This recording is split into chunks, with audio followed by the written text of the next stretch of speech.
आप सभी को मेरा नमस्ते। आज हम लेक्चर 2 में असंतुलित समीकरण को संतुलित समीकरण में बदलने की विधि जानेंगे। अगले लेक्चर में हमने रासायनिक अभिक्रियाएं, अभिकारक, उत्पाद और रासायनिक समीकरण के प्रकार के बारे में पढ़ा था। आज के लेक्चर में हम असंतुलित समीकरण को संतुलित समीकरण में जानने की विधि जानेंगे। तो हम इस लेक्चर को स्टार्ट करते हैं। तो यहाँ पे देखिए, मैंने एक असंतुलित रासायनिक समीकरण लिया है। Fe प्लस H2O अभिक्रिया होके F3O4 प्लस H2 बनता है। तो ये मेरी एक असंतुलित रासायनिक समीकरण है। अब मैं इसे असंतुलित रासायनिक समीकरण क्यों कह रहा हूँ, ये आप सभी जानते हैं कि मैंने अगले लेक्चर में आपको पहले लेक्चर 1 में पढ़ाया था कि जो रासायनिक समीकरण असंतुलित होते हैं उनके बाईं और दाईं ओर के जो तत्व होते हैं उनकी परमाणु संख्याएं क्या होती हैं, अलग अलग होती है। तो इस समीकरण में भी इस ओर की तत्वों की परमाणु संख्या इस ओर के तत्वों की परमाणु संख्या के बराबर नहीं है। तो मैं आपको एक बार करके दिखा देता हूँ। जैसे ये बाईं ओर है, ये जैसे कि ये बाईं ओर में जैसे आयरन है, आयरन की परमाणु संख्या 1, हाइड्रोजन की परमाणु संख्या है 2 और ऑक्सीजन की परमाणु संख्या क्या है 1। ये बाईं ओर की है। बात करते हैं दाईं ओर की। दाईं ओर में आयरन की परमाणु संख्या है 3, ऑक्सीजन की परमाणु संख्या है 4 और हाइड्रोजन की परमाणु संख्या क्या है 2। तो आप देख सकते हैं बाईं ओर आयरन की परमाणु संख्या 1 है, तो दाईं ओर आयरन की परमाणु संख्या क्या है 3 है। बाईं ओर हाइड्रोजन की परमाणु संख्या 2 है, दाईं ओर भी हाइड्रोजन की परमाणु संख्या 2 है। बाईं ओर ऑक्सीजन की परमाणु संख्या 1 है और दाईं ओर ऑक्सीजन की परमाणु संख्या क्या है 4 है। तो आप देख सकते हैं कि दोनों ओर तत्वों की परमाणु संख्याएं क्या है, अलग अलग है। इस कारण ये समीकरण जो है मेरी असंतुलित समीकरण है। अब इस असंतुलित समीकरण को संतुलित समीकरण में कैसे चेंज करेंगे इसके बारे में हम जानेंगे। पहले इस बारे में जान लीजिए कि असंतुलित समीकरण को संतुलित समीकरण में बदलने की जो विधि होती है उस विधि को हम हीट एंड ट्रायल की विधि कहते हैं। क्या कहते हैं? हीट एंड ट्रायल की विधि कहते हैं। ये कहते हैं हीट एंड ट्रायल की विधि। तो अब हम इस समीकरण को संतुलित समीकरण में चेंज करने के लिए स्टार्ट करते हैं। तो मैंने ये समीकरण लिया Fe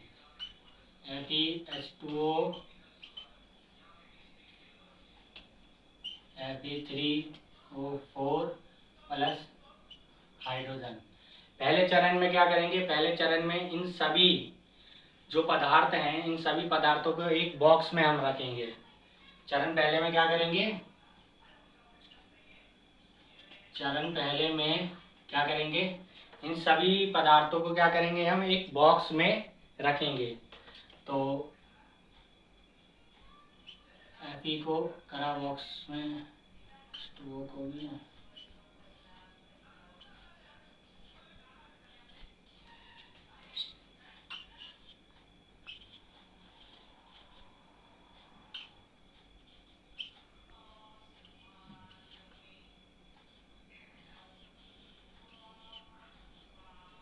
तो मैंने Fe ये पूरी जो रासायनिक समीकरण है, इस रासायनिक समीकरण में सभी पदार्थों को पहले मैंने बॉक्स में किया। चरण पहले में कुछ नहीं करना है, पहले यही करना है। क्या करना है, सभी पदार्थों को बॉक्सों में कर लेना है। अब इसके आगे चरण दूसरे में हम क्या करेंगे, चरण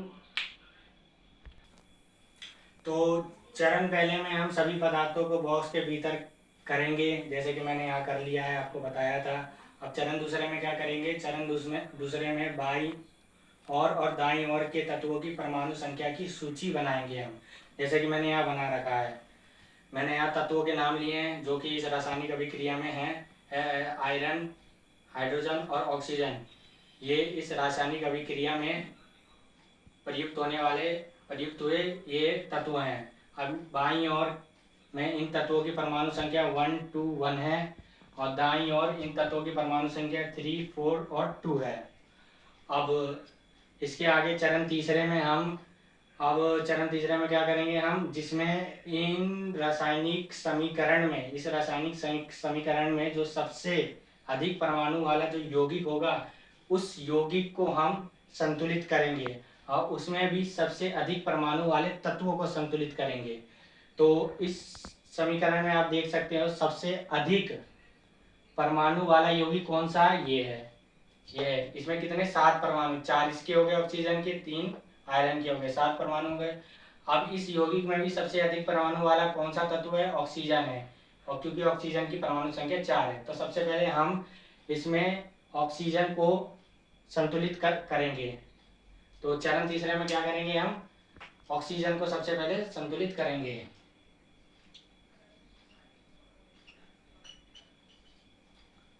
तो अब हम चरण तीसरे में जो समीकरण का जो सबसे अधिक परमाणु संख्या वाला यौगिक होगा और उसमें भी सबसे अधिक परमाणु संख्या वाला जो तत्व होगा उसको संतुलित करेंगे। तो इसमें सबसे अधिक परमाणु वाला संख्या वाला यौगिक ये है और इसमें सबसे अधिक परमाणु संख्या वाला तत्व जो है ऑक्सीजन। तो हम सबसे पहले ऑक्सीजन को संतुलित करेंगे। तो इस ओर देखिए, दाईं ओर ऑक्सीजन की परमाणु संख्या क्या है, 1 है, और सॉरी बाईं ओर ऑक्सीजन की परमाणु संख्या क्या है, 1 है, और दाईं ओर ऑक्सीजन की परमाणु संख्या 4 है। तो मुझे क्या करना पड़ेगा, मुझे भी इस ओर ऑक्सीजन की परमाणु संख्या को इस ओर की परमाणु संख्या के बराबर करनी पड़ेगी, यानी कि मुझे दोनों ओर ऑक्सीजन की परमाणु संख्या को बराबर करना है। तो क्या करेंगे, बराबर करने के लिए हम क्या करेंगे, यहाँ देखिए ऑक्सीजन की परमाणु संख्या क्या है, 4 है। तो मैं यहाँ क्या करूँगा, यहाँ पे ऑक्सीजन में 4 की गुना कर दूंगा। 4 की गुना कैसे कर दूंगा, जैसे जैसे बाईं और जो ऑक्सीजन की परमाणु संख्या क्या है, 1, इसमें मैं कर दूंगा 4 की गुना कर दूंगा। तो 4 की गुना कर दूंगा तो इसकी परमाणु संख्या क्या हो जाएगी, 4 हो जाएगी। तो इसकी परमाणु संख्या में यदि मैं गुना करता हूँ 4, तो इसकी क्या हो जाएगी, इस ऑक्सीजन की परमाणु संख्या भी क्या हो जाएगी, 4 होगी। लेकिन इसके साथ क्या होगा, हाइड्रोजन की जो परमाणु संख्या क्या हो जाएगी, 8 हो जाएगी, क्योंकि हाइड्रोजन की यहाँ पे परमाणु संख्या कितनी है, 2 है। अब 2 की गुना 4 से करूंगा तो क्या हो जाएगी, 8 हो जाएगी। तो इस और हाइड्रोजन की परमाणु संख्या क्या हो गई, मेरी 2 हो गई है, और 2 नहीं 8 हो गई है इस और। तो इस और मेरी हाइड्रोजन की परमाणु संख्या क्या हो गई, 2 दूनी 4, 8 हो गई है। अब इस और मेरी हाइड्रोजन की परमाणु संख्या कितनी है, आप देख सकते हैं, इस और मेरे हाइड्रोजन की परमाणु संख्या क्या है, 2 है। तो यहाँ पे भी इन्हीं की तरह क्या करेंगे, 8 की गुना कर देंगे। तो इस और के हाइड्रोजन की परमाणु संख्या में जब मैं 4 की गुना कर दूंगा तो यहाँ पे भी 8 आ जाएगा। तो यहाँ पे भी क्या लिख दूंगा, मैं 4 लिख दूंगा। ठीक है, आप देख सकते हैं मेरा हाइड्रोजन भी संतुलित हो गया और ऑक्सीजन भी संतुलित हो गया है। इस और हाइड्रोजन की परमाणु संख्या भी 8 है, इस और भी हाइड्रोजन की परमाणु संख्या 8 है, इस और भी ऑक्सीजन की परमाणु संख्या 4 है, इस और भी ऑक्सीजन की परमाणु संख्या 4 है। अब बचा है मेरा आयरन। इस और आयरन की परमाणु संख्या क्या है, 3 है, और इस और मेरी आयरन की परमाणु संख्या क्या है, 1 है। तो मैं क्या करूंगा, इस और 3 की गुना कर दूंगा। इस और यानी कि आयरन की इस परमाणु संख्या जो 1 है, इसमें क्या मैं कर दूंगा, 3 की गुना। तो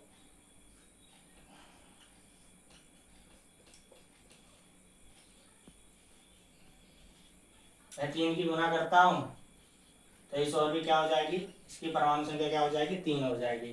तो इस प्रकार से किसी भी रासायनिक समीकरण को संतुलित करना है तो उसमें सबसे पहले हमें सबसे अधिक परमाणु वाला यौगिक ढूंढना पड़ता है, कि उसमें सबसे अधिक परमाणु वाला जो तत्व होता है उसको हमें संतुलित करना होता है, क्योंकि ऐसे करने से क्या होता है, हमारी समीकरण आसानी से संतुलित हो जाती है।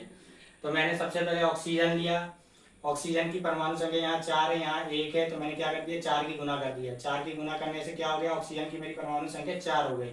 लेकिन यहाँ पे हाइड्रोजन की परमाणु संख्या क्या हो जाती है, 8 हो जाती है। अब इधर हाइड्रोजन की परमाणु संख्या 8 है और इधर हाइड्रोजन की परमाणु संख्या मेरी 2 थी, तो इसको भी 8 करने के लिए मुझे क्या करना पड़ा, इसमें 4 की गुना कर दिया। तो मैंने जब इसमें 4 की गुना कर दिया तो इधर भी हाइड्रोजन की परमाणु संख्या 8 हो गई, इधर भी 8, इधर भी 8।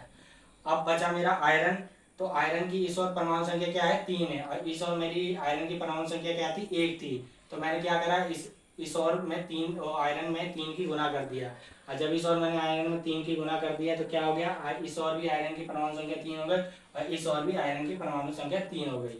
तो दोनों और तत्वों की परमाणु संख्या क्या हो गई, बराबर हो गई। अब चरण चौथे में क्या करेंगे, समीकरण को बॉक्स से बाहर निकाल लेंगे हम।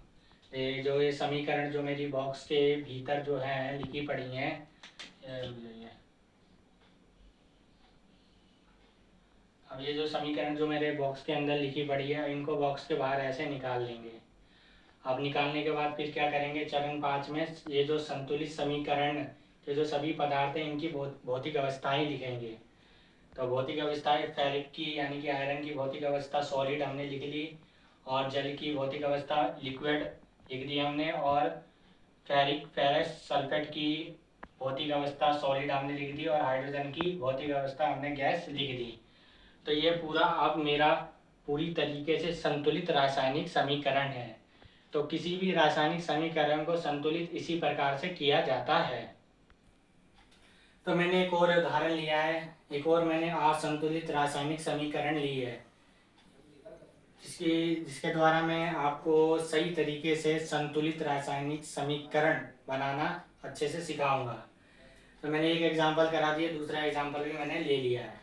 तो मैंने ये लिया है सल्फ्यूरिक अम्ल प्लस सोडियम हाइड्रोक्साइड अभिक्रिया करके बनाया है, सोडियम सल्फेट प्लस जल बनाता है। यानी कि ये H2SO4 को हम सल्फ्यूरिक अम्ल कहते हैं, NaOH को सोडियम हाइड्रोक्साइड कहते हैं, और Na2SO4 को सोडियम सल्फेट कहते हैं, और H2O को जल कहते हैं। अब इस असंतुलित रासायनिक समीकरण को संतुलित मैं करके दिखाता हूँ कैसे करेंगे। तो वही सबसे पहले क्या करेंगे, जो सबसे इसमें अधिक परमाणु वाला यौगिक है उसको चुनेंगे, फिर उसमें सबसे अधिक परमाणु वाला तत्व है उसको चुनेंगे। तो दोनों ओर देखता हूँ, दोनों ओर एक ये भी है सबसे अधिक यौगिक और परमाणु वाला यौगिक ये भी है, क्योंकि इसमें भी परमाणु की संख्या 7 है, इसमें भी परमाणु की संख्या 7 है। कैसे, हाइड्रोजन की परमाणु संख्या 2, सल्फर की 1, ऑक्सीजन की 4, मिला के क्या हो गई 7। इधर भी सोडियम की परमाणु संख्या है 2, सल्फर की 1, ऑक्सीजन की 4, यानी इस ओर भी परमाणु संख्या कितनी है, 7 है। तो दोनों में से कोई एक ले लेता हूँ, फिर उनमें जो तत्व है अधिक परमाणु उसको संतुलित करूँगा। तो मैं एक बार लिख देता हूँ यहाँ। तो जैसे कि HSO, ठीक है,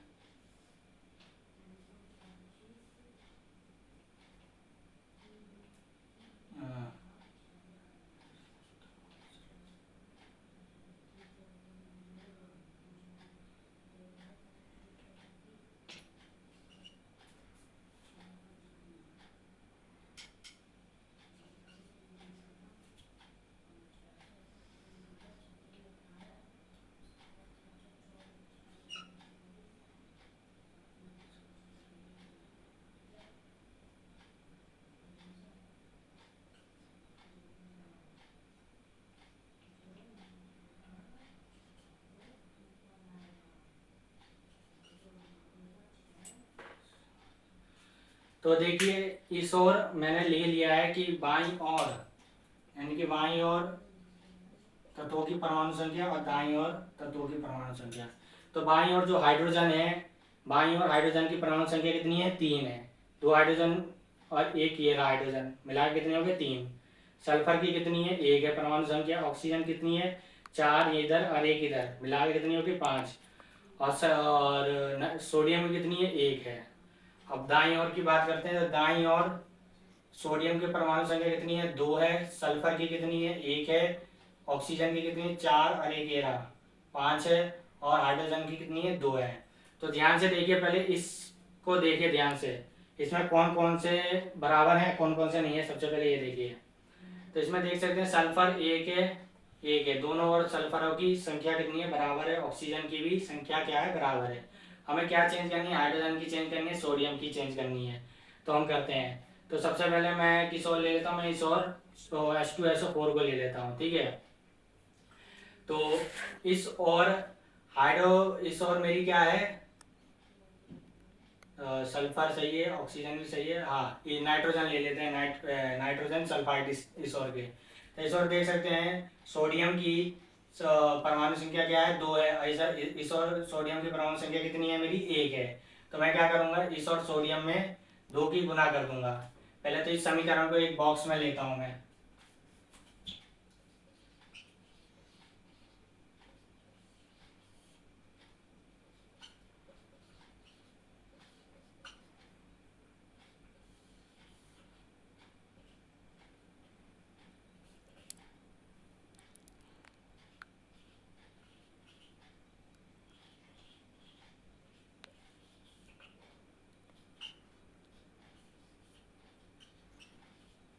तो ऐसा पहले मैंने बॉक्स में ले लिया।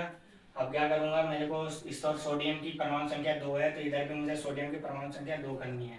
तो क्या करूंगा, इस और क्या करूंगा, 2 की गुना कर दूंगा। तो इस और जब मैं 2 की गुना करता हूँ तो सोडियम तो मेरा 2 हो जाता है, लेकिन ऑक्सीजन की मेरी परमाणु संख्या कितनी हो जाती है, 2 हो जाती है। और हाइड्रोजन की परमाणु संख्या भी यहाँ 2 हो जाती है। यानी कि जब मैंने इस और सोडियम में 2 की गुना करी, तो मेरी ऑक्सीजन की भी परमाणु संख्या बढ़ गई। ऑक्सीजन की परमाणु संख्या क्या हो गई मेरी, 2 हो गई, और हाइड्रोजन की परमाणु संख्या भी मेरी 2 हो गई। तो यानी कि पहले हाइड्रोजन की यहाँ परमाणु संख्या कितनी थी, पहले कितनी थी, 2, 2 पहले के, इधर 2 हो गए, इधर 2 हो गए, तो 2 2 मिला के कितने हो गए, 4 हो गई परमाणु संख्या इस और मेरी हाइड्रोजन की। और ऑक्सीजन की देखें तो ऑक्सीजन की इधर से 4, भाई सर ऑक्सीजन की इधर की परमाणु संख्या तो कितनी हो गई, 2, यानी कि इस और कितनी हो गई, ऑक्सीजन की परमाणु संख्या मेरी 8 हो गई। तो आप ध्यान से आप देखें कि जब मैंने सोडियम में 2 की गुना करी तो मेरी ऑक्सीजन और हाइड्रोजन की परमाणु संख्या क्या हो गई, बदल गई। इस और हाइड्रोजन की परमाणु संख्या 4 है, तो इस और हाइड्रोजन की परमाणु संख्या मेरी 2 है। इस और मेरी ऑक्सीजन की परमाणु संख्या 8 है, तो इस और मेरी ऑक्सीजन की परमाणु संख्या क्या है, 5 है। अब मुझे इस और के तत्वों के परमाणुओं को संतुलित करना पड़ेगा। तो क्या करूंगा मैं, इस और क्या है, हाइड्रोजन की परमाणु संख्या क्या है, 4 है, तो इधर भी 4 करने के क्या करूंगा मैं, 2 की गुना कर दूंगा, 2 की गुना कर दूंगा। इससे क्या होगा, इधर के यानी कि इस और के हाइड्रोजन की परमाणु संख्या क्या हो जाएगी, 4 हो जाएगी। तो मैंने 2 की गुना कर दी। जब मैंने इसमें 2 की गुना, हाइड्रोजन में 2 की गुना करी, तो ऑक्सीजन की परमाणु संख्या क्या आ गई मेरी, इस और 2 हो गई। तो यहाँ पे ये ऑक्सीजन की 4 है ही परमाणु संख्या मेरी, परमाणु संख्या 4 है ही। अब इसमें 2 की गुना ऐसी हो गई तो 8 हो गई। तो आप देख सकते हैं कि इस और हाइड्रोजन की परमाणु संख्या 4 है, और यानी कि बाईं ओर भी हाइड्रोजन की परमाणु संख्या 4 है, दाईं ओर भी हाइड्रोजन की परमाणु संख्या 4 है। सल्फर की बाईं ओर भी परमाणु संख्या 1 है और दाईं ओर भी परमाणु संख्या 1 है। ऑक्सीजन की परमाणु संख्या बाईं ओर भी 8 है और दाईं ओर भी 8 है। और सोडियम की परमाणु संख्या बाईं ओर भी 2 है और दाईं ओर भी 2 है। अर्थात कहने का मतलब ये हो गया कि अब ये मेरी समीकरण जो थी अब संतुलित हो गई है, पूरी तरीके से संतुलित हो गई है। अब इसमें इनकी अवस्थाएं बस लिखनी है हमें। तो H2SO4 एक्यू का मतलब होता है जलीय अवस्था में, जलीय अवस्था में। Sodium hydroxide,